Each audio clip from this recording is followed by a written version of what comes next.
अस्सलाम वालेकुम। आज के इस वीडियो लेक्चर में हम ट्रेजिक प्लॉट के मुतालिक बात करेंगे कि ट्रेजिक प्लॉट के अंदर डिफरेंस क्या है और स्ट्रक्चर क्या है, गुड या बैड प्लॉट का बेस्ट या वर्स्ट फॉर्म ऑफ प्लॉट कौन से हैं। अगर आप टाइप्स ऑफ प्लॉट के बारे में वीडियो देखने आए हैं, तो मैं आपको रिकमेंड करूँगा कि आप वीडियो लेक्चर नंबर 6 को ओपन कीजिए, एनाटॉमी ऑफ लिटरेचर का चैनल ओपन कीजिए, प्लेलिस्ट में जाइए और प्लेलिस्ट में जाके लिटरेरी क्रिटिसिज्म को ओपन करके आप जो वीडियो लेक्चर नंबर 6 है उसको ओपन करके देख सकते हैं, जिसमें हमने टाइप्स ऑफ प्लॉट को डिस्कस किया है। और अगर आप टाइप्स ऑफ ट्रेजेडी को देखना चाहते हैं, तो वीडियो लेक्चर नंबर 9 है प्रोबेबली, उसको आप देख सकते हैं। एनाटॉमी ऑफ लिटरेचर की प्लेलिस्ट में जाइए और इस लिटरेरी क्रिटिसिज्म को ओपन करके देख सकते हैं आप। याद रहे कि टाइप्स ऑफ ट्रेजेडी और टाइप्स ऑफ प्लॉट, इसमें आपने कंफ्यूज नहीं होना। टाइप ऑफ ट्रेजेडीज 4 हैं, टाइप्स ऑफ प्लॉट में हमारे पास 2 तरह के मेजर प्लॉट नज़र आ रहे हैं और आज जो हम डिस्कस करने जा रहे हैं, वो हैं वर्स्ट और best kind of tragic plots. तो अपने लेक्चर का आगाज़ करते हैं बेस्ट और वर्स्ट काइंड ऑफ प्लॉट के। अरिस्टोटल के मुताबिक जो बेस्ट ट्रेजेडी है, वो कॉम्प्लेक्स है। कॉम्प्लेक्स ट्रेजेडी कौन-सी है? याद रहे जिसमें रिकॉग्निशन, रिवर्सल ऑफ फॉर्च्यून और जो है रिकॉग्निशन का एलिमेंट जो है उसके अंदर मौजूद हो। पेरिपेटाया और एनाग्नोरिसिस के अंदर मौजूद हो और it must arouse the sense of pity and fear resulting in catharsis. ये बेस्ट फॉर्म ऑफ ट्रेजेडी है अरिस्टोटल के मुताबिक। ठीक है? इसके साथ-साथ अरिस्टोटल के मुताबिक जो ट्रेजेडीज़ हैं, वो बहुत ज़्यादा अच्छे कैरेक्टर्स जो हैं, उनको ना दिखाए कि बहुत ज़्यादा अच्छे जो कैरेक्टर्स हैं, वो उन्होंने अच्छा फेस किया और अच्छे से वो गुड से बैड हो गए। यानी बहुत अच्छे लोगों को अगर दिखाया जाएगा, तो लोग सिम्पैथाइज़ करेंगे और फिर वो जो है वो उनको इतना एडवांटेज नहीं आएगा। तो इसलिए ना ही बहुत ही ज़्यादा बुरे किरदारों का डाउनफॉल दिखाकर उनको अच्छा बता दिया जाए एंड में, जो कि फिर कैथारसिस प्रोड्यूस नहीं करेगा। एक आपके अरिस्टोटल के मुताबिक एक नोबल आदमी जो कि अपने ट्रेजिक फ्लॉ की वजह से डाउनफॉल का शिकार हुआ हो, गुड टू बैड फॉर्च्यून की तरफ गया हो और सडनली आफ्टर रिकॉग्निशन और उसके फ़ौरन बाद रिकॉग्निशन का अमल शुरू हो, उसको पता चले कि उसने क्या किया है और ये सारे इवेंट्स वो अननोइंगली करे, बगैर कोई एक्शन उसको पता हो और बगैर किसी इल्म या नॉलेज के वो तमाम एक्शन करे, तो ये बेहतरीन ट्रेजेडी है, वो कहलाई जाएगी। इसके अलावा balance between good and evil character is essential and the change should result from error not immorality. ठीक है? कोई इमोरल एक्टिविटी नहीं होनी चाहिए कैरेक्टर की, जिसकी वजह से लोग कहेंगे कि हाँ, ये शख्स तो है ही बुरा था और इसने अगर डाउनफॉल इसका हो गया है, तो अच्छा हुआ। तो इसलिए कोई एरर होना चाहिए जिसकी वजह से डाउनफॉल हो हीरो का। और अरिस्टोटल के मुताबिक बेस्ट स्ट्रक्चर जो है ट्रेजेडी का, वो ये होना चाहिए कि कैरेक्टर अच्छे फॉर्च्यून की तरफ से बैड फॉर्च्यून की तरफ जाए।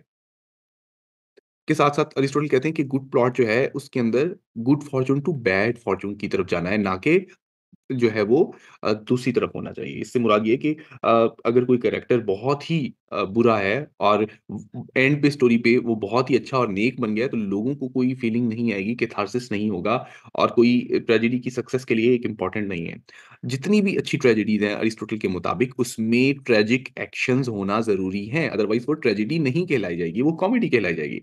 तो अरिस्टोटल यहाँ पर यूरिपिडीज़ का दिफ़ा करते हुए नज़र आते हैं कि जिन्होंने बेहतरीन तरह की ट्रेजेडीज़ लिखी और हर ट्रेजेडी जो है वो ट्रेजिक एंड के साथ जो है वो एंड होती है। यानी हर एक ट्रेजेडी में नुकसान होता है, अफ़सोस होता है, डेथ होती है। अब उसमें अरिस्टोटल जो है वो कोई ख़ास एग्ज़ाम्पल मेंशन नहीं करता, लेकिन अगर आप हमारा प्रीवियस वीडियो लेक्चर देखें, तो अरिस्टोटल इसमें यूरिपिडीज़ की एक जो ट्रेजिक स्टोरी है, मीडिया, हेकुबा या ट्रोजान वुमेन, उसका ज़िक्र करते हुए नज़र आते हैं। तो मीडिया वो स्टोरी थी, जिसमें हमें पता चला था कि एक जैसन नामी शख्स के साथ मीडिया की शादी हो चुकी थी, लेकिन जैसन प्रिंसेस ऑफ कोरिंथ के साथ शादी करना चाहता था, तो जिस बात से नाराज़ होकर मीडिया ने अपने बच्चों को मार दिया और एंड पे इसके फादर ने, because she was from heavenly descent, तो उसके फादर ने गॉड फ्रॉम मशीन ने उसको पिक अप कर लिया ऊपर आसमान की तरफ।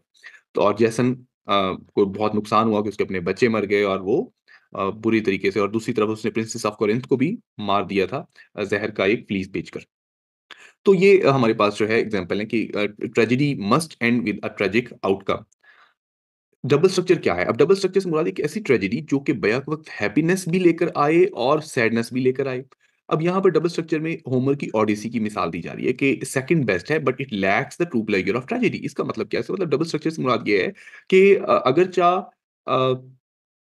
ओडिसियस की जो स्टोरी है, वो एंड पर हैप्पी एंडिंग के साथ ओडिसियस रिटर्न हो जाता है आखिरकार। लेकिन इस रिटर्न के साथ काफ़ी सारे अच्छे और बुरे जो कैरेक्टर्स हैं उन्होंने डाउनफॉल देखा होता है। अच्छे कैरेक्टर्स की डेथ होती है, बुरे कैरेक्टर्स अपनी एंड उनको फेस कर लेते हैं।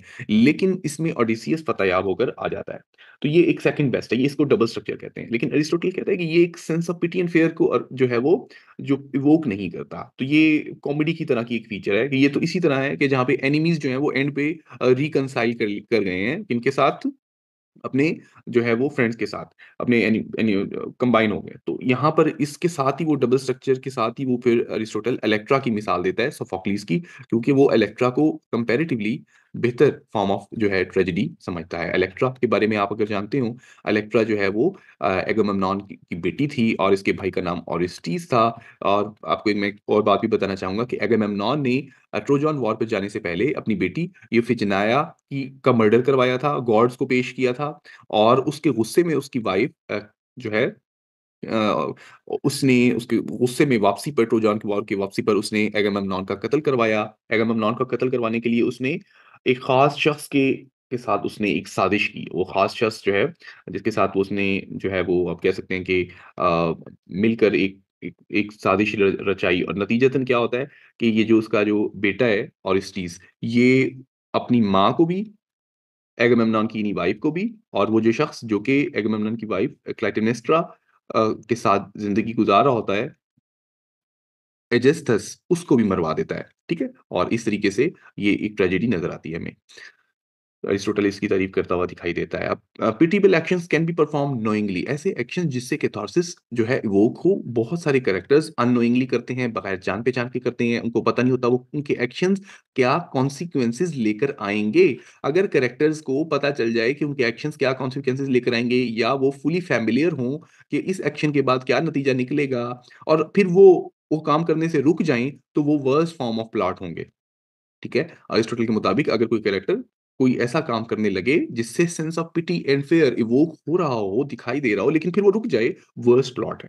ठीक है? ऑडियंस या कैरेक्टर्स को sense of pity and fear या कैथार्सिस फील नहीं होगा। ये लेस कंपेलिंग है, लेस इफेक्टिव है। ठीक है? ये ड्रामेटिक टेंशन या ड्रामेटिक इमोशनल इम्पैक्ट इसके अंदर जो है वो लेस है। ठीक है? तो इससे आप यूँ समझ सकते हैं कि ऐसे कैरेक्टर जो अपने एक्शंस, इम्पेंडिंग एक्शंस के बारे में फ़ैमिलियर हों। ठीक है? और फिर वो रुक जाएँ। यूँ मिसाल समझ लें कि इडिपस जो है, उसको पता हो कि आखिर में वो नाबीना हो जाएगा, इसलिए वो इंक्वायरी करना बंद कर दे, इस डर से कि भई ये तो मेरे अपने लिए नुकसान हो रहा है, ये तो मैं अपने आप खुद फँस रहा हूँ, तो ये वर्स्ट प्लॉट बन जाता। तो बेस्ट प्लॉट इसमें है जिसमें जो एक्शन है अननोइंगली परफ़ॉर्म किए हुए हैं। अब ओडिपस ने जो अपना मर्डर किया अपने वालिद का अननोइंगली किया, उसके बाद जो उसने शादी की अननोइंगली की, उसके बाद जो उसने ये इंक्वायरी कंडक्ट की अननोइंगली की, उसको नहीं पता था कि एंड पे ऐसा हो सकता है, तो ये बेस्ट फॉर्म ऑफ प्लॉट है। तो ये अरिस्टोटल के मुताबिक कुछ असूल हैं और कुछ तरीकाकार हैं। इसके मुतालिक आप कोई और बात पूछना चाहते हो तो आप मुझसे कमेंट सेक्शन में पूछ सकते हैं। एनाटॉमी ऑफ लिटरेचर में आप जॉइन करके रिटन टेस्ट और इंटरव्यू की तैयारी कर सकते हैं, लेक्चरशिप की तैयारी कर सकते हैं। अगर आप मेरे चैनल पे नए हैं तो मेरे यूट्यूब चैनल को सब्सक्राइब कीजिए। आप मुझे फेसबुक और यूट्यूब पर भी फॉलो कर सकते हैं। अपना ख्याल रखिए। Thank you very much. Allah हाफ़िज़।